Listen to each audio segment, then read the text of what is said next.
పట్టేసినావా? పైకి వేసి నిల్చోపండు. మొత్తానికి పట్టేసినావా కోడి? కోడిని పట్టుకోవాలి, పిల్లని కాదు. కోడిని పట్టుకుంటావా? ఎత్తు ఎత్తు, పైకి ఎత్తు.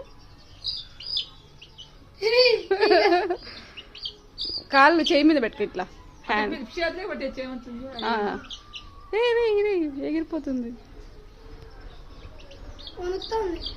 గట్టి పట్టుకోకూడదు, నొప్పి వస్తుంది దానికి.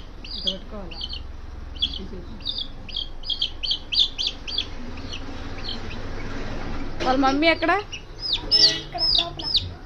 వాళ్ళ మమ్మీ చూస్తే కొరికేస్తుంది నిన్ను. ఓకే బాయ్ బాయ్ చెప్పు పండు. జూమ్ చేసి.